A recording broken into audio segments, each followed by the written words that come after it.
दरभंगा के medical college के emergency ward में एक व्यक्ति का इलाज चल रहा था। डॉक्टर ने जैसे ही उसको देखा, उसकी हालत सीरियस थी। 6 अगस्त 2025 की शाम को उस व्यक्ति को यह कहा जाता है कि इसको पटना मेडिकल कॉलेज में रेफर किया जा रहा है। जब उस व्यक्ति को रेफर कर रहे थे, गंभीर हालत थी, जब वो एम्बुलेंस में चल रहा था तो अपने आप से बातचीत कर रहा था। बातचीत करते करते कहता है कि वो सुकून की नींद सो सकता है, आराम से रह सकता है, अब उसे कोई ना टोकेगा ना कोई रोकेगा।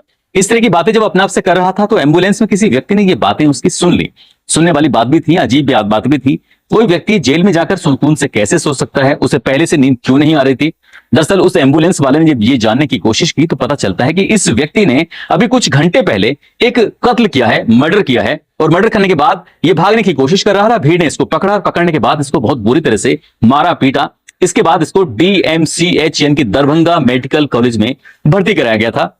यहीं से इसको हायर मेडिकल सेंटर रेफर किया गया है। दरअसल आज की इस कहानी के माध्यम से ये जानने की, समझने की कोशिश करते हैं कि आखिरकार उस व्यक्ति ने मर्डर क्यों किया, जिसकी गूंज पूरे प्रदेश भर में फैल चुकी है। और जहां जहां तक ये न्यूज सोशल मीडिया के माध्यम से लोगों तक पहुंच रही है, वहां वहां तक लोग सिर्फ एक ही बात कर रहे हैं, आखिरकार ये मर्डर के पीछे की इतनी छोटी सी वजह इतनी बड़ी कैसे बन सकती है।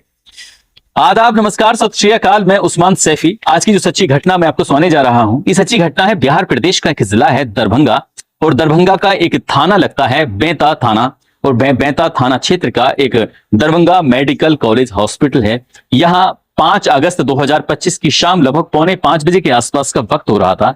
एक लड़का, उसके हाथ में चाबी का गुच्छा है जो उसे अपने उंगलियों पर नचाता हुआ आ रहा था। वो सीधा हॉस्टल के सामने उसकी बाइक खड़ी हुई थी। बाइक के पास जैसे ही पहुंचता है तो वहां पहले से ही एक आदमी खड़ा हुआ है। उस आदमी की उम्र लगभग 45 साल के आसपास रही होगी।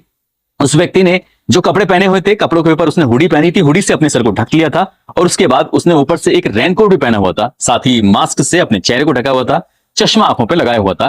कौन था उसकी पहचान नहीं पड़ पा रही थी। इसी बीच में उस व्यक्ति, जो कि नकाबपोश जैसा व्यक्ति था, उसने उस चाबी को घुमाने वाले आदमी से पूछा कि क्या ये तुम्हारी बाइक है। उसने कहा मेरी बाइक तो नहीं है, मैं तो सिर्फ अपने दोस्त से, जो अपना क्लासमेट है, उसकी चाबी मांग कर लेके आया हूं और मुझे कहीं जाना है। जैसे नकाबपोश ने ये बात सुनी, सुनने के बाद वो शांत हो जाता है। वो लड़का बाइक पे बैठता है, उस बाइक को स्टार्ट करने की लगातार कोशिश कर रहा था, लेकिन बाइक स्टार्ट होती नहीं है।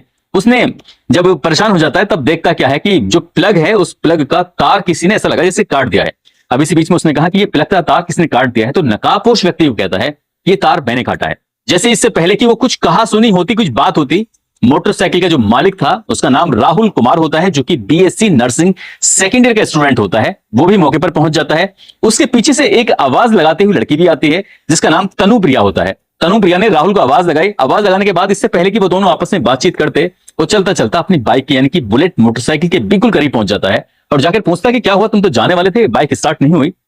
उसने कहा कि इस व्यक्ति ने मेरा जो बाइक है उसका प्लग काट दिया है। अच्छा, इतने देखते ही उस व्यक्ति से जैसी बातचीत करने की कोशिश की जा रही थी, तुरंत ही उस नकाबपोश ने अपने पास से तमंचा निकाला, और तमंचा निकालने के बाद तुरंत ही उसके गोली मार देता है। यानी कि राहुल को गोली मारता है, और गोली जो लगती है वो उसके सीने पे लगती है, बिल्कुल दिल के एकदम से करीब।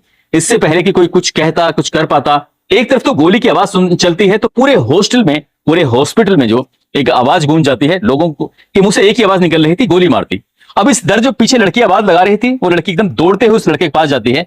जब राहुल को गोली लगी हुई थी, राहुल कुछ कर ही नहीं पाया और एकदम से गिर जाता है। जैसे वो गिरता है तो उस लड़की की बाहों में जाकर गिर जाता है। आखिरकार कुछ ही सेकंडों में उसने दम तोड़ देता है। वो लड़की है तनुप्रिया, उसकी गोद में राहुल कुमार नाम का लड़का दम तोड़ देता है। अब यहां जो गोली मारने वाला नकाबपोश व्यक्ति होता है, वो वहां से भागने लगता है, और जो लड़का सबसे पहले बाइक की चाबी लेकर अपने वहां पर पहुंचा था, दरअसल वो लड़का बेहोश होकर जमीन पर गिर जाता है। देखते ही देखते सैकड़ों स्टूडेंटों का वहां पर जमघट लग जाता है।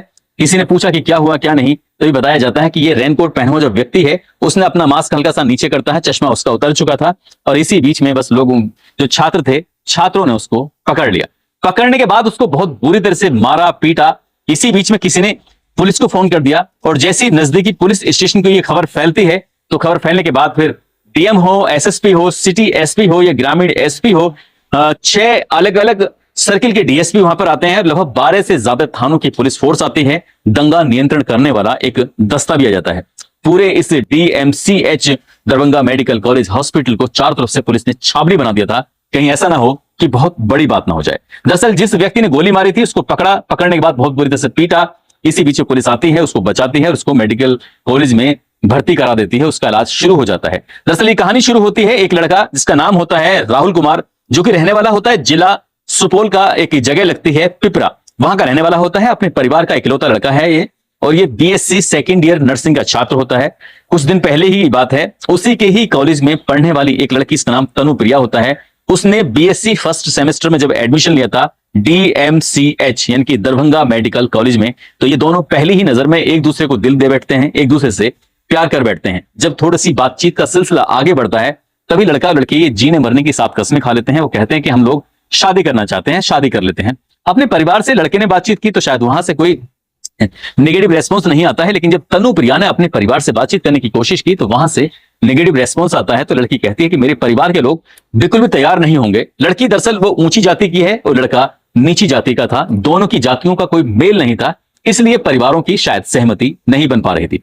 इसी बीच में मौका पाता है और लड़का उस लड़की को लेकर अपने साथ चला जाता है। ये तारीख है 26 अप्रैल 2025 की, जब ये लड़का यहां से चला जाता है। जाने के बाद इसी बीच में इस लड़की के परिवार वालों की तरफ से नजदीकी पुलिस स्टेशन में एक तहरीर दी जाती है। कहा जाता है कि मैंने अपनी लड़की को एक बुलेट मोटरसाइकिल पर बैठा हुआ देखा था, दरअसल उसका अपहरण कर लिया गया है। इस मामले की अब जांच पड़ताल कर दीजिए।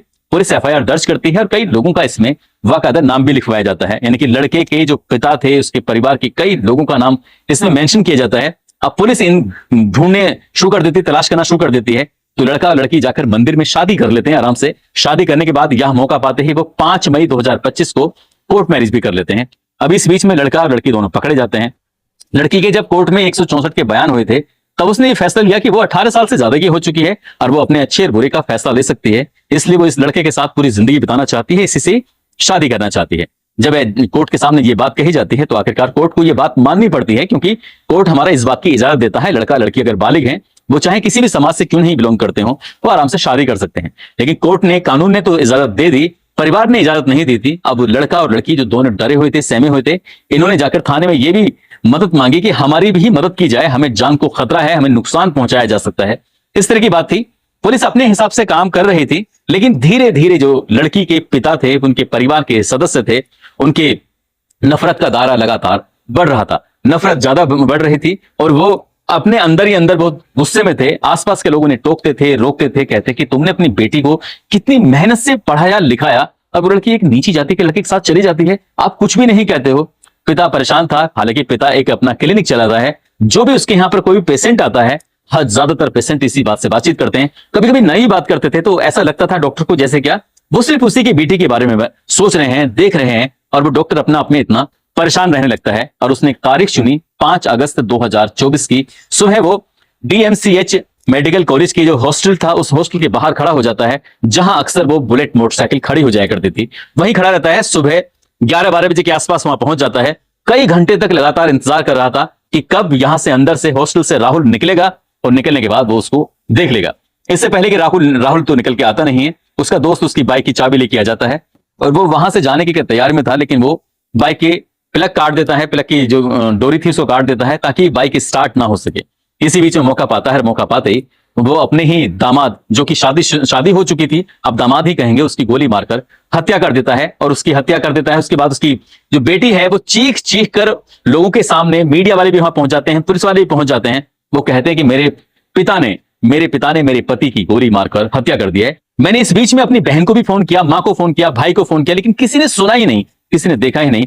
मुझे इंसाफ चाहिए। यदि एक निर्धारित तारीख तक उसे इंसाफ नहीं मिला तो देख लेना वो भी गलत कदम उठाने के लिए मजबूर हो जाएगी। ये उस लड़की का बयान था जो सोशल मीडिया पर बहुत तेजी के साथ वायरल हो रहा था। इसी बीच में जो पब्लिक ने, भीड़ ने उस व्यक्ति को बहुत बुरी तरह से मारा पीटा, साथ ही उसको इमरजेंसी में भर्ती करा दिया था। और लगभग शाम 5 बजे से लेकर 7 बजे तक सारी जो सेवाएं थी, व्यवस्थाएं थी उस मेडिकल कॉलेज की ठप हो जाती हैं, क्योंकि हर एक छात्र के अंदर बहुत ज्यादा गुस्सा था, हर छात्र मांग कर रहा था। आखिरकार एफआईआर दर्ज कर ली जाती है और एफआईआर में जो लिखा जाता है उसमें लड़की के जो पिता होते हैं, माँ होती है, 2 भाई होते हैं, बहन होती है, सभी को नामजद किया जाता है और उसने दादी तक पर भी आरोप लगाया था। फिलहाल पुलिस इस मामले की जांच पड़ताल कर रही है, लेकिन लड़का और लड़की के एक फैसले से उन दोनों के परिवार पर पूरी तरह से आफत आ चुकी है। लड़का अपने घर में कमाने वाला बिल्कुल इकलौता होता है, उस पर कई तरह की जिम्मेदारियां भविष्य में आने वाली थी, वो अपने परिवार को देखने वाला था। और लड़की की एक जिद के चलते उसकी पूरी फैमिली अब सफर करेगी, शायद सलाखों के पीछे रहेगी जिंदगी भर। उसमें जब तक वो मुकदमा चलता रहेगा तब तक वो ऐसे ही दिक्कतों और परेशानी से जूझते रहेंगे। दोस्तों, कोई भी फैसला लेने से पहले कई बार सोचना चाहिए कि इस फैसले से किसको क्या दिक्कत हो सकती है, परेशानी हो सकती है। जैसे ये घटनाक्रम सोशल मीडिया के माध्यम से लोगों को पता चलता है तो लोग तमाम तरह की प्रतिक्रिया देना शुरू कर देते हैं। कुछ लोग ऐसे होते हैं जो इस लड़की के समर्थन में कि जाति ऊंच नीच ये सब अब बहुत पुरानी बातें हो चुकी हैं, ऐसा नहीं करना चाहिए था पिता को। लेकिन कुछ लोग ऐसे भी हैं जो इस लड़की के पिता के इस फैसले की तरह सराहना कर रहे हैं, तारीफ कर रहे हैं कि बाप ने सही किया, उस बेटी को क्या इस दिन के लिए पढ़ाया लिखाया था। समझ नहीं आता कि समाज के कौन सा हिस्सा सही है, लड़की के जो सपोर्ट कर रहे हैं वो लोग सही हैं, ये लड़की को बुरा जो कह रहे हैं वो लोग सही हैं। दोस्तों, इस पूरे घटनाक्रम को सुनने का उद्देश्य किसी को परेशान करना नहीं है, किसी का दिल दुखाना नहीं है, बल्कि आपको जागरूक करना है, आपको सचेत करना है। आप जहां भी रहें अपना ख्याल रखें, सुरक्षित रहें। जय हिंद, जय भारत।